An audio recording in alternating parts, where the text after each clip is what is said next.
Canada के प्रधानमंत्री Justin Trudeau के साथ बातचीत में प्रधानमंत्री नरेंद्र मोदी ने कनाडा में खालिस्तान समर्थकों की गतिविधियों पर गहरी चिंता भी जताई और कहा कि कनाडा में भारत विरोधी गतिविधियां बर्दाश्त नहीं की जा सकती। उन्होंने कनाडा के पीएम जस्टिन ट्रूडो से कहा कि संगठित अपराध, ड्रग सिंडिकेट और मानव तस्करी के साथ साथ ऐसी ताकतों का गठजोड़ कनाडा के लिए भी चिंता का विषय होना चाहिए, जिस पर कनाडा के पीएम ने कहा कि कुछ लोगों की हरकतें पूरे समुदाय या कनाडा का प्रतिनिधित्व नहीं करती। लेकिन जस्टिन ट्रूडो कल वापसी करने वाले थे, उनकी फ्लाइट फंस गई। वो अब भी भारत में है। जब वहां सरी में खालिस्तानी ताकतों ने वहां पर प्रदर्शन किया, रेफरेंडम चलाया। जस्टिन ट्रूडो भारत में और उनके देश में सरी में भारत के खिलाफ मुहिम, प्रधानमंत्री मोदी, अमित शाह और सुब्रमण्यम जयशंकर के खिलाफ नारेबाजी नहीं, उनके मौत का भी ऐलान किया गया है, ऐसा दावा किया जा रहा है।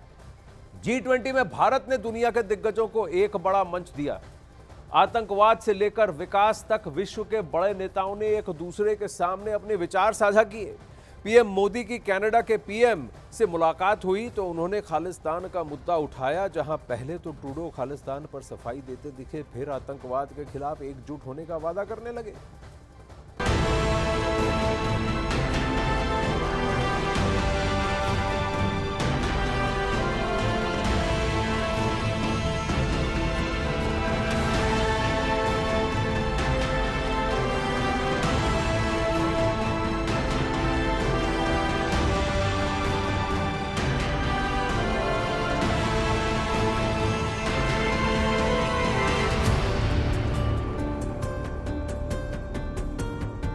दुनिया के दिग्गज नेताओं की दिल्ली के दरबार में महफिल सजी।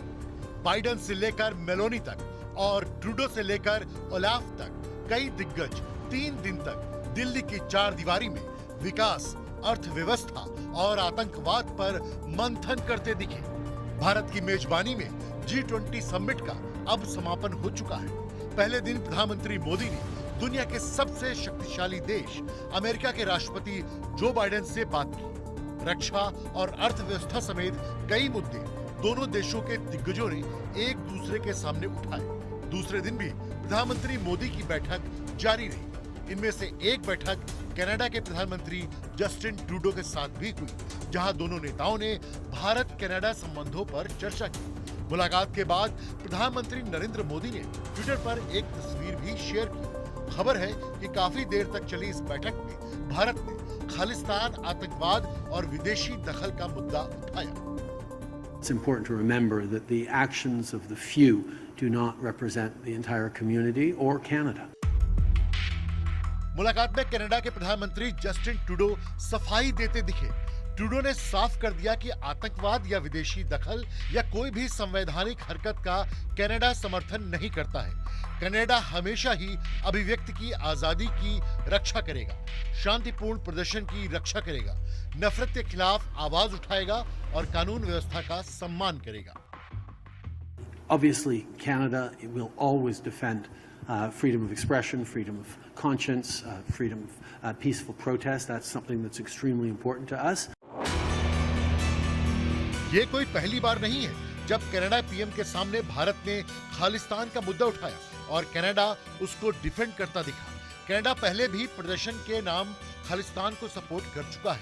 वो ऐसे कि इस साल मार्च में जब कनाडा के भारतीय दूतावास के बाहर खालिस्तान समर्थकों ने हंगामा किया था, उस समय भी भारत ने कड़ी आपत्ति जाहिर की थी, उसका खुलकर विरोध किया था। इसके अलावा कनाडा में अल्पसंख्यकों पर ज्यादती को लेकर भी कई बार खबरें सामने आई। अपनी बैठक में प्रधानमंत्री मोदी ने संगठित अपराध, ड्रग सिंडिकेट और मानव तस्करी के साथ कई मुद्दों पर कनाडा के साथ अपने विचार साझा किए हैं और इनसे निपटने में उनका सहयोग मांगा है। भारत ने G20 के कई मायनों में इतिहास रच दिया। जिस चीन को लग रहा था कि शी जिनपिंग ही G20 का भविष्य तय करेंगे, उस चीन को भारत ने चारों खाने चित कर दिए। एशिया से अफ्रीका तक, अफ्रीका से यूरोप तक, यूरोप से दक्षिण अमेरिका तक। अब भारत ने चीन को चारों तरफ से घेर लिया है। अमेरिका, अरब देश और यूरोपियन यूनियन ने पीएम मोदी को वो कमान सौंप दी है जिसने भारत को सुपर पावर बना दिया है। देखिए,